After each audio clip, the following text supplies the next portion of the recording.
If you know me, then you know I do love to run, and I have been doing it for over 50 years.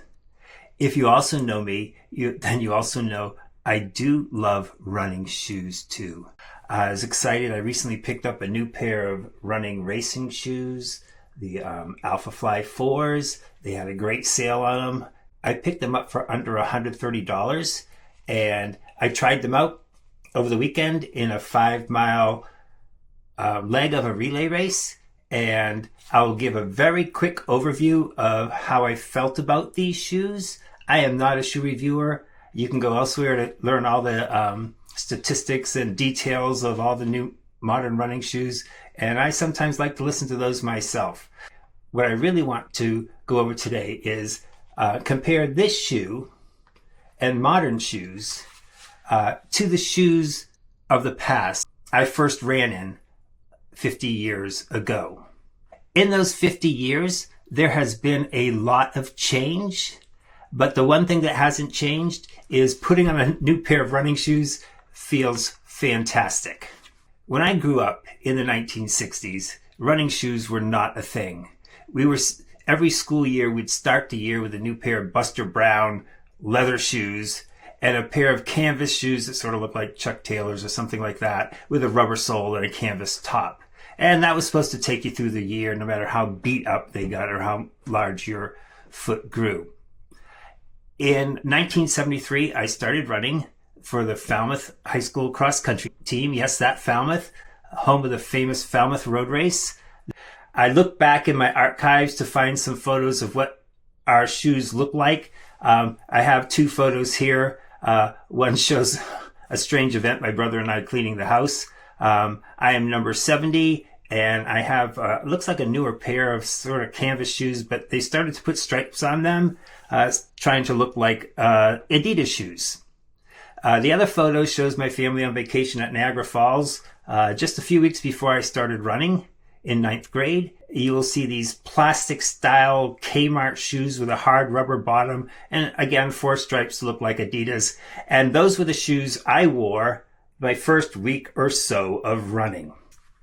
Now, I got the Alpha Fly 4 model shoe and used it in a relay race on Sunday, about 27 miles between Nashua, New Hampshire and Lawrence, Massachusetts, that the clubs of New Hampshire and northeastern Massachusetts all participate in.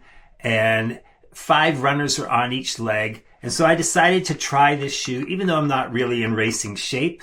I just wanted to try it out because it was new. Took it out of the box the morning of the race, and my impressions of the shoe are this. It's very soft and squishy when you run.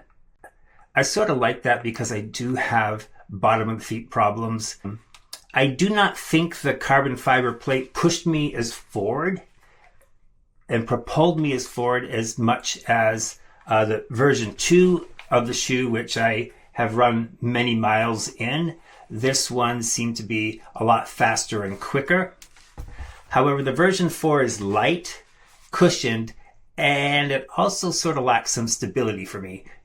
Nothing bad, but I don't feel it was as stable as other shoes, probably due to the cushioned sole of the shoe. So I liked it. I'd hoped to run my 5-mile leg in under 8-minute pace, but I've only done about 100 miles since June, when I broke the cuboid bone in my foot, and then I had 2 months of calf injuries. I did manage to finish the race at a pace, 5 miles at a pace of 8 minutes and 10 seconds per mile. I love the shoes. The next day, my feet felt great. Normally after a run, a training run, my feet can be really sore the next morning, but I felt really refreshed after wearing these shoes, so I like them. They were a good pair of shoes. I had previously used the version 2 of the shoe. It was fast. The first time I ran a sub 135 marathon a couple of years ago. This shoe is the shoe that started my love of running shoes, and it's not much of a running shoe. After about a week of running at Falmouth High School back in 9th grade, someone came to our school with a van. We could try out different shoes, and I, along with many of my teammates, decided to pay $13 for an Adidas Gazelle running shoe. This is a retro model of the Adidas Gazelle that I got about 25, 30 years ago. When I was in 9th grade, this shoe was a revelation. I had never been in anything so soft, with so much cushioning to run in. The suede upper of the shoe made this shoe feel like a good pair of worn jeans. I loved walking around in this shoe. It probably wasn't a great running shoe, however. It felt a little stiff when you ran on it, but what did I know about running? All I know was this was a heck of a lot better than those plastic Kmart specials that I was running in. So I used these for a couple of years in high school just to walk around with and do some running with. I wore out the bottom so that even my toe was touching the ground. Those were long gone, but the memories of that shoe and the feeling of wearing something comfortable on my feet still sticks with me to this day. A couple of weeks after getting the Adidas Gazelles, I was at a sports store that sold running shoes, and I bought my next pair of running shoes. It was a pair of Tiger Marathon running shoes. They were blue with a very thin rubber bottom. They had a lightweight nylon upper. I guess it was about as minimalist as you could get in a running shoe, unless you got the Tiger Pinto running shoe at that time, which was even a little bit more minimalist. These shoes didn't have much cushioning, and they slapped along on the ground, but they were lightweight, lasted a long time, and they were probably a better shoe for running in than the Gazelles. Here's a picture of me the summer after that 9th grade year, and you can see I'm wearing that pair of shoes on the top of Cadillac Mountain in Acadia National Park. In 1977, I got another fantastic pair of innovative running shoes. They were the Nike Waffle Trainers, a shoe that helped put Nike on the running shoe map.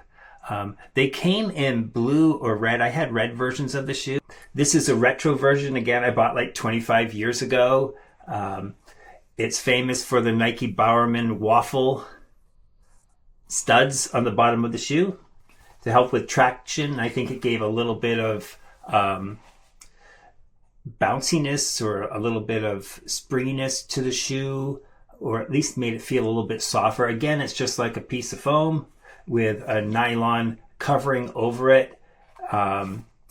But it felt a whole lot more comfortable. It felt fast, and we did a lot of training and even racing in this shoe. When I put on the retro shoes and tried wearing them 25 years ago, I noticed how unstable they were. I don't know if they were manufactured the same way, but you really didn't have much stability in running with these. Our feet were stronger, I think, when we were in high school and college than they are today as a 60-plus-year-old runner. But I found them not really that fun to run in. I remember doing some track workouts in them to see how they go, and it just wasn't the same experience as I remembered from my high school and college days. You can see I wore these in races like the Falmouth Road Race long ago. Another favorite running shoe from the 1970s was another Nike model, the Nike LDV. But this is a retro pair from 25 years ago. And this shoe was a shoe that was great for training with. It had a little more structure and stability for the roads. It had a little more cushioning than the Waffle Trainers. I always felt comfortable running in these. And in those days, I felt like it gave a good push off and a good, allowed me to have a good stride while I was running. I had multiple copies of this shoe. They were in yellow back then. And on a trip in 1979 overseas for a college study, you can see that I wore the Nike worn out pair of Nike LDVs around in my travels. Here I am in a chalk cave in Israel somewhere. You can see me in Edinburgh and the cliffs overlooking the city of Edinburgh. And here's another photo of me wearing the shoes in Greece at some ancient starting blocks. And these starting blocks are in the the city of Corinth. We're in the city of Corinth, thousands of years old. Corinth is the ancient place where you get the Bible verse written from 1 Corinthians. It says, "Do you not know that in a race all the runners run, but only one gets the prize? Run in such a way to get the prize." Would I want to train in any of those shoes from the 1970s today? Absolutely not. They do not work as well as the shoes that we have today, which are fantastic for running in. However, I have distinct memories of the feel of each of those shoes on my feet. I am very thankful for the new running shoes. I think the nylon or carbon fiber inserts in shoes have helped me continue to run. The cushioning is good for my very sore feet, and I still get pleasure out of a good pair of shoes that propel you along the ground. I'd like to ask you, do you have a memory of a favorite running shoe? What was your favorite running shoe to run in?